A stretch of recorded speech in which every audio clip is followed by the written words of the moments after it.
సముద్రంలో ఇలసగా పిలిచే చేప నీటికి ఎదురీదుకుంటూ నదిలోకి చేరుతుంది. అక్కడ తన రంగు, రుచి, పోషకాలను పూర్తిగా మార్పు చేసుకుంటుంది. అత్యంత ఖరీదైన చేపగా మారుతుంది. ప్రధానంగా వర్షాకాలంలో గోదావరి జిల్లాల్లో పులస చేప వలలో పడిందంటే మత్స్యకారుల సంతోషానికి అవధులు ఉండవు.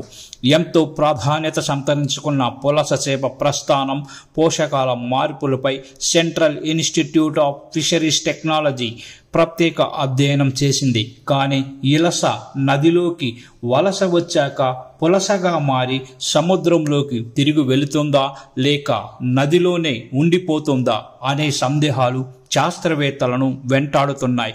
గుడ్లు పెట్టేందుకు గోదావరి నదిలోకి వచ్చే సమయంలోనే పులసలు మత్స్యకారుల వలలో చిక్కి ఆహారంగా మారిపోతున్నాయా అనే సందేహాన్ని శాస్త్రవేత్తలు వ్యక్తం చేస్తున్నారు.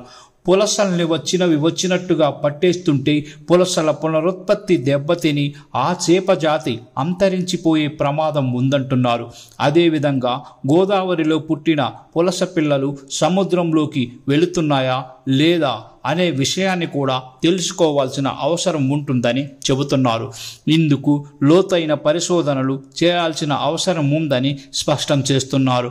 పులసల గమనాన్ని ప్రత్యేకంగా ట్యాగింగ్ చేసి ట్రాకింగ్ చేయాలని సూచిస్తున్నారు. అదేవిధంగా వీటి మైగ్రేషన్ డైనమిక్స్ని సైతం అధ్యయనం చేయాల్సిన అవసరం ఉందని అభిప్రాయపడుతున్నారు. అప్పుడే పులస చేపలను సంరక్షించడం సాధ్యపడుతుందని పేర్కొంటున్నారు. కనీసం 20% పులసలు పునరుత్పత్తి చేసే విధంగా చూడాల్సిన అవసరం ఉందని స్పష్టం చేస్తున్నారు. బంగాళాఖాతం, అరేబియా సముద్రం, వియత్నాం, ఎర్ర సముద్రం, పర్షియన్ గల్ఫ్ ప్రాంతంలో హిల్సా చేపలు లభిస్తాయి. బంగ్లాదేశ్లోని పద్మా నది, ఇరాక్లోని యూఫ్రటీస్, మయన్మార్లోని ఇరావడి, పాకిస్తాన్లో సింధు, భారత్లోని గంగా, గోదావరి నది ప్రాంతాల్లోకి ఇవి వలస వచ్చి పులసలుగా రూపాంతరం చెందుతాయి. నది నుంచి సముద్రంలోకి ప్రవాహం కలిసే ప్రాంతంలో ఇవి లభిస్తాయి. వీటి లభ్యత ఇటీవల కాలంలో తగ్గిపోతోంది. గోదావరి తీరంలో లభించే పులస మెరుస్తూ ఉంటుంది. వీటిని సాధారణ ప్రజలు గుర్తించడం కష్టమే. నిపుణులు మాత్రమే గుర్తిస్తారు. సముద్రంలోని ఉప్పు నీటిలో ఉండే ఇలసలు 12% సాచురేటెడ్ ఫ్యాటీ యాసిడ్స్ ఉంటాయి. 100 గ్రాముల ఇలసలు సోడియం 183 మిల్లీగ్రాములు, పొటాషియం 573 మిల్లీగ్రాములు, కాల్షియం 133 మిల్లీగ్రాములు, ఫాస్ఫరస్ 910 మిల్లీగ్రాములు, ఐరన్ 29 మిల్లీగ్రాములు ఉన్నట్లు CIFT పరిశోధనలో వెల్లడైంది. పులస విషయానికి వస్తే కొవ్వు శాతం 8 నుంచి 11% మాత్రమే ఉన్నట్టు గుర్తించారు. పులసలో అన్సాచురేటెడ్ ఫ్యాటీ యాసిడ్స్ ఉన్నాయి. ఇవి ఆరోగ్యానికి మేలు చేస్తాయి.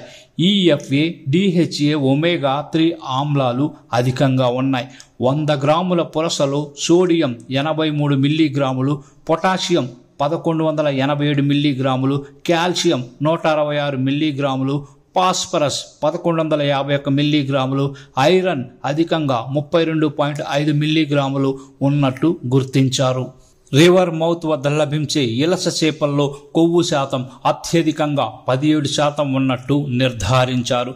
ఇలస నుంచి పులసగా మారే సమయంలో దీని పోషకాలలో వ్యత్యాసం, మార్పులు స్పష్టంగా తెలుస్తున్నాయి. గుడ్లు పెట్టడానికి, పిల్లలుగా మారడానికి అవసరమైన విధంగా తన శరీరాన్ని, పోషకాలను మార్పు చేసుకోవడం ఈ చేపల విశేషం. ఉప్పు నీటి నుంచి మంచి నీటికి వచ్చే సమయంలో తట్టుకోవడానికి సైతం ఇవి ఎంతో ఉపయుక్తంగా నిలుస్తాయి. సముద్రంలో పెరిగే ఇలసను హిల్సా అని పిలుస్తారు. అవి వయసుకు వచ్చాక సముద్రంలో నుంచి మంచినీటి నదిలోనికి ఎదురీదుతూ వెళ్తాయి. నదిలోనే గుడ్లు పెడతాయి. సముద్రపు నీటిలో ఇలసకు, మంచినీటిలో పులసగా రూపాంతరం చెందిన చేపకు ఎన్నో ప్రత్యేకతలు ఉన్నాయి. తాము జన్మించిన స్థానానికే వచ్చి పులస మళ్ళీ గుడ్లు పెడుతుందని central institute of fisheries technology అధ్యయనం చెబుతోంది. జూన్, జూలై నెలల్లో ఋతుపవనాలు, వర్షాకాలం ప్రారంభమయ్యే సమయంలో సముద్రంలోని ఇలసలు నదుల వైపు ప్రయాణం మొదలు పెడతాయి. నదుల్లోకి వీటి రాక నవంబర్ వరకు కొనసాగుతుంది. వర్షం కురిసిన సమయంలో నదుల్లోని బురద నీరు సముద్రంలో కలుస్తుంది.